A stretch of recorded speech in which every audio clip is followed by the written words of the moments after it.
So here I am, leaving church. It's good. The discussion is good. And I just still feel like a weight. Feels like a heaviness.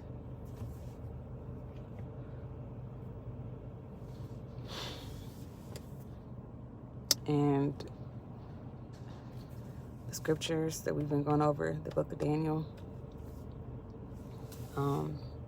Daniel chapter 4 today, Nebuchadnezzar, and how Daniel interpreted his dream. Nebuchadnezzar was being prideful. And basically, Daniel was like, the Lord gonna chop you down to size. You can read it and see how all the ways that King Nebuchadnezzar was being prideful and doing things in his own strength. And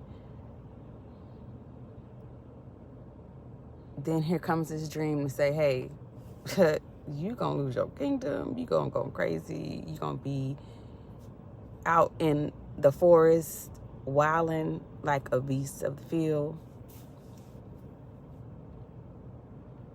until you can look up and see God and stop thinking that you are God.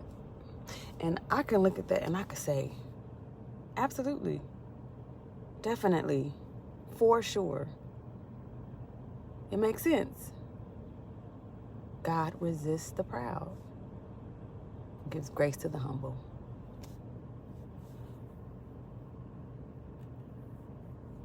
And what was it? It was 7 years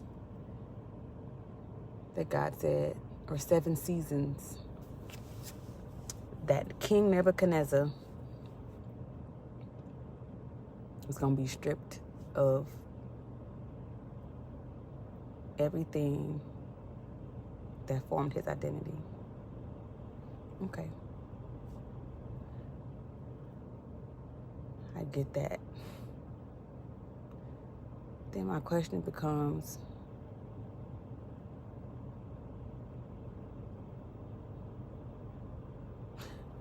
what did Hannah do?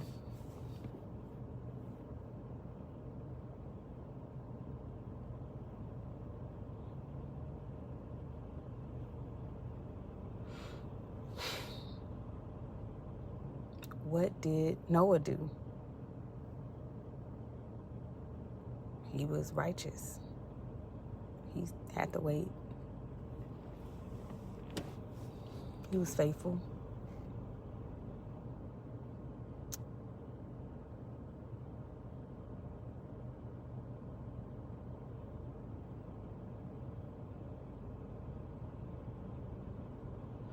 And having to sit with the reality that your faithfulness and your faithlessness doesn't absolve you from having to wait.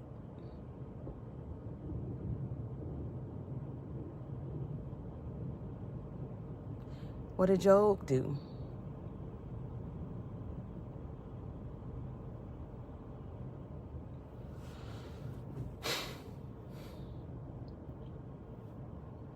He was humbled. Hannah was humbled. Noah was humbled. Preaching to people who made fun of him, rejected him, mocked him,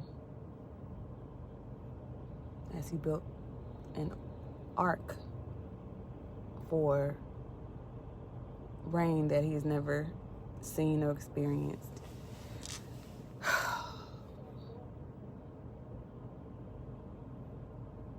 Then I just began to think about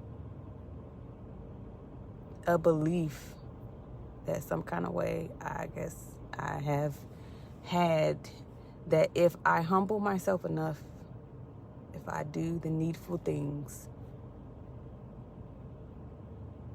look at all the places of my heart as much as I can,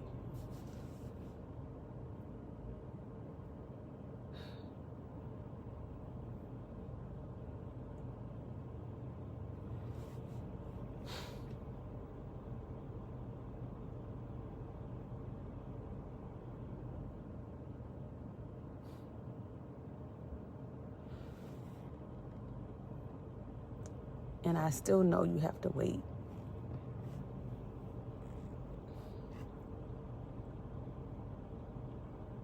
But maybe there is something in my heart that I felt like you wouldn't have to wait so long.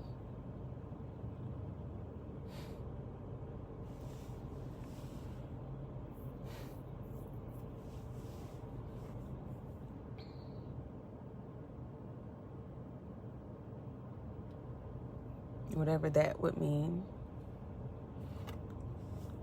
I can read the scriptures and I understand why Israel had to wait. They kept disobeying.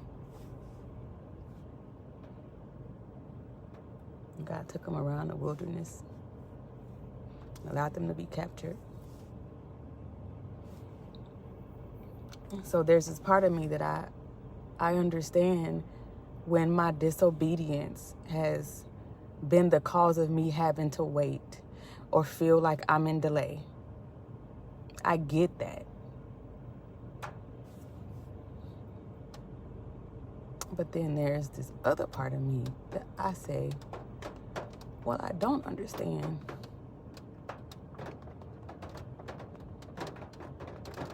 That in my obedience, I still have to wait.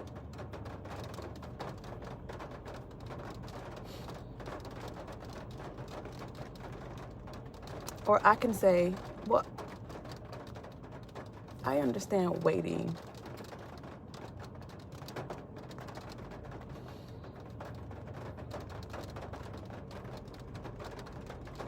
for a season.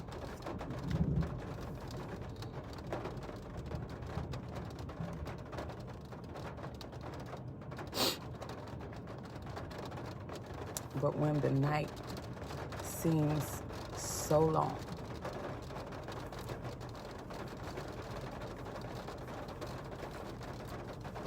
and you just wonder, when is the morning coming?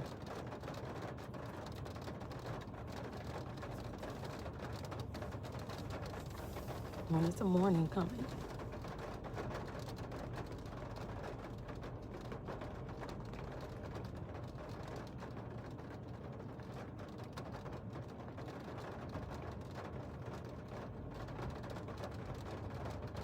And I know I can't see all the things in my heart.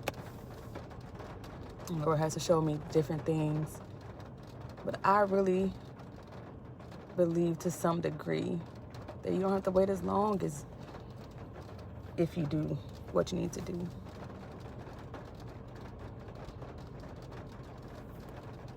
And I'm not the determiner of that. And so there are times when, yes, my obedience will allow for me to not have to wait as long. And there are times when my disobedience has been the reason for the delay or the wait.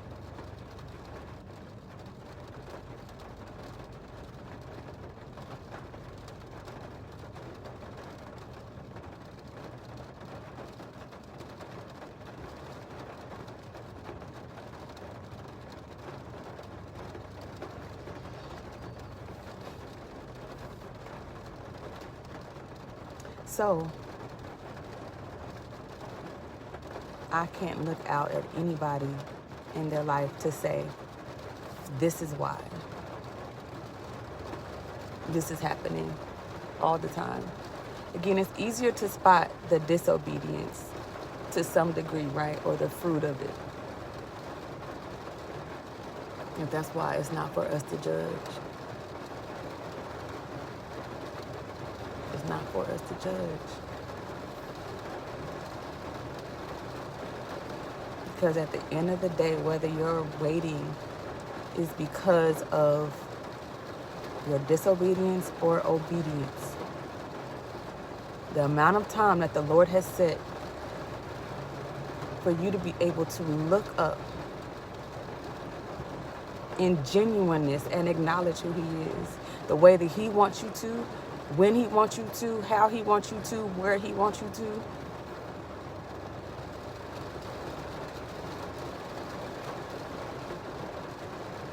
Because that's the end goal, not the length of time. There's not enough obeying that I could do, humbling myself. It actually ends up becoming a performative thing, even if I believe that I'm being genuine.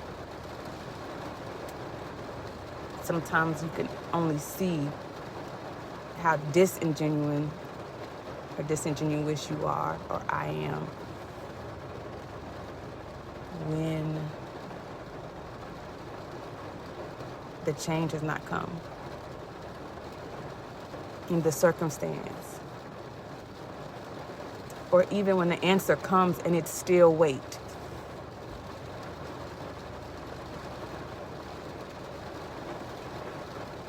No, I don't want to hear my grace is sufficient for 7 seasons. But okay, maybe some of us could say, I could endure that.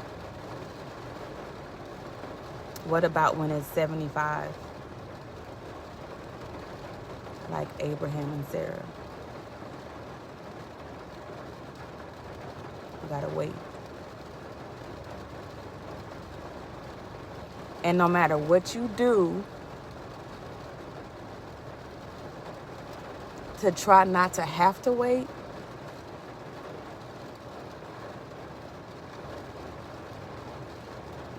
you still have to wait. Because even that thing that you do becomes the very act of self-righteousness that's not allowing the Lord to serve you as he has come to do. I want to serve myself. I want to do it myself. Because I can pick and choose the time, how it's done, when it's done, where it's done. I'm tired of waiting.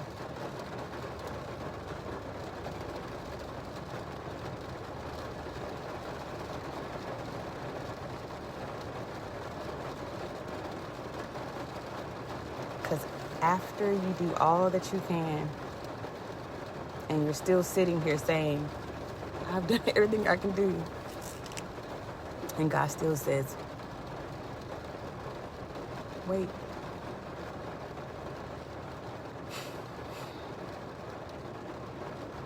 Makes me think of this song by Donald Clerkin, After You've Done All You Can.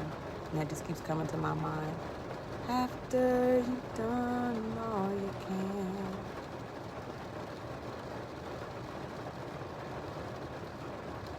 After you've done all you can. After you've done all you can. You just stand.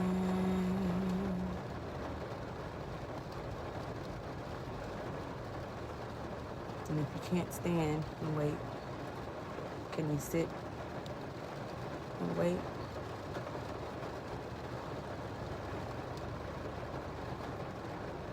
Can you watch and wait? Can I listen and wait?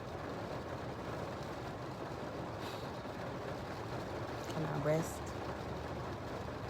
and wait?